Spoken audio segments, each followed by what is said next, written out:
So when you read Margaret Sanger and hundreds of other top eugenicists, federal government chiefs, state governors, it's all their letters back and forth to each other and even handbooks they published for social working. Social working was founded to carry out racial hygiene, to spy on the community, to go around and kidnap people's children.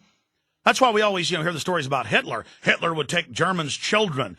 The state would steal their kids, and Russia would steal people's kids. Russia the communists picked up the same eugenics plan, which was, again, funded by the Rockefellers and the Rothschilds, on record. I mean, if you just go to the encyclopedia, I don't just mean Wikipedia, because it's inaccurate a lot, but actually what Wikipedia has on the Rockefeller Foundation is accurate, because I've bought their books. I've actually read their minutes, the congressional testimony. But you can go to other online encyclopedias and read and then link through to the Rockefeller Foundation's own federal filings, where it's all eugenics. The whole foundation's for eugenics, and how they funded the Soviets and the Nazis, the Kaiser Wilhelm Institute, how they funded the Human Genome Project at Cold Springs Harbor, the birthplace of U.S. eugenics. The head of it had to step down last year, remember? Dr. Watson, for saying blacks weren't human on the news. They're not trying to find out all your genetic codes because they want to be sweet to you, folks. They're finding out for race-specific bioweapons, as even the Austin American-Statesman reported 2 years ago about Dick Cheney in a policy report saying we need to deploy race-specific bioweapons to kill certain races. And the Austin American-Statesman finally wrote a good story and said, why is Dick Cheney talking about wiping out certain races? And they've even got weird African black leaders that go to these conferences and talk about wiping out most of the blacks. But I guess they get all this money and all this power from the globalists, so I guess they get off on it. I mean, this is serious business. And, I read this a week ago on air, but I'm going to cover it again right now. ABC News covered it. Tomorrow I'm going to play a clip of it where they describe them as superheroes and put David Rockefeller's head on Superman. I'm going to play that tomorrow on prisonplanet.tv. So you can actually see it, not just the audio of it. Dealing with this about, all these world leaders met secretly at the Rockefeller Foundation at their university because they care so much and want to help African children. Meanwhile, you actually read what the Times of London, interviewing the head of the foundation for the article, they admit, no, it was how to reduce population. That's how they're helping the little children. And then you find out how they're doing it. It's breaking up their families, having CPS kidnapping their kids, drugging their kids. In my film Endgame, I have the head for the state for psychiatry testifying before the legislature. Representative Susanna Hupp, a great lady, she says, well, why are 68%, this is in the film Endgame, she goes, this is Texas testimony, they said, why are 68% of the foster kids on multiple psychotropic drugs? They said they have bad genes.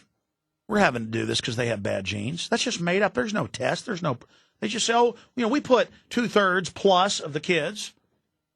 68% is over 2/3 of the kids on psychotropic drugs. Now listen to this. Billionaire club in bid to curb overpopulation. Now remember how Margaret Sanger and others, when you read her documents and her letters, it's all, we've got to make them think we're helping them and we're helping the children, that we care about them, and we've also got to run the equality groups and claim that there needs to be equality for blacks. This is how we'll get control of their communities. Right now they've got their own stores, their own businesses, their own colleges. They're becoming wealthy. I mean, folks, blacks had 10% illegitimacy in the 1940s. They now have over 90% illegitimacy. Whites had 95% legitimacy.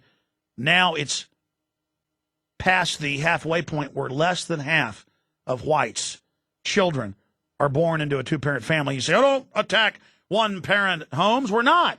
The issue is you're 3 to 4 times more likely to end up in prison or on drugs. The system knows that. We are Homo sapiens sapien. We're meant to be in little tribal units with a man and a woman. You want to beat the New World Order, folks? Stop fighting with your husbands and wives. Team up. It's the family against the world. That's how the elites operate, but they teach you to implode your family so the state can have their way with you. And I have the mainline textbooks where they say the family belongs to the age of barbarism. I remember about a year ago I mentioned a textbook I covered on air that the University of Texas uses, University of Texas at Austin, for all their social workers, that says families are obsolete, belong to the age of barbarism, and are a disease. All family members are mentally ill. Families are mentally ill. Everyone needs to be reeducated. And people didn't believe me, so on the prisonplanet.com forum, hundreds of textbooks got scanned and put up all saying the same thing. It blew everybody away. It's always worse than I'm telling you. Now, listen to how this is all put out flowery and nice. But this goes further than ABC News that just said, oh, the secret rich, they had a secret meeting to help black children, but they won't say what they met about. And then played weird Super Friend music in the background with Ted Knight announcing them, the Super Friends and the League of Justice, with the heads of Ted Turner and David Rockefeller literally on superheroes' bodies. The average moron on fluoride and Prozac and shot up full of mercury watching that thinking, oh, they're meeting in secret for my own good. And they're only having to report this now because we keep exposing their secret meetings and making films about how they're meeting to carry out eugenics. My film, 2 years ago, released, Endgame, documenting it all. Now major news. Billionaires Club in bid to curb overpopulation. Oh. And you actually read what the Bill and Melinda Gates Foundation says they're doing with $80+ billion. They say it's for creating mosquitoes that fly out and bite people and then inject them with viruses to sterilize them. You can't make this stuff up.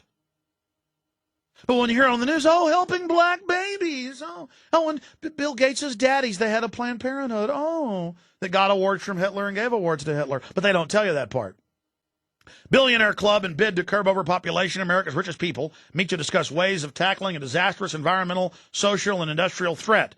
Some of America's leading billionaires have met secretly to consider how their wealth could be used to slow the growth of the world's population and speed up improvements in health and education. And they admit the education to teach you not to have kids.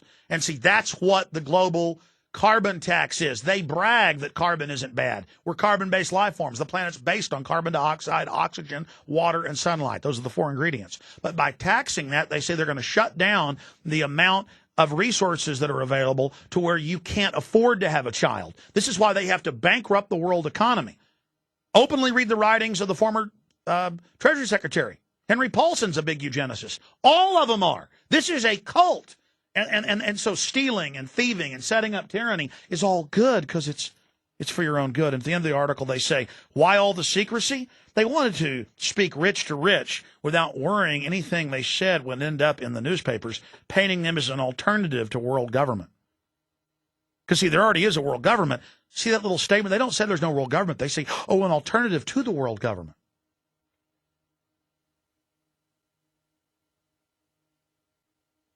And it just goes on here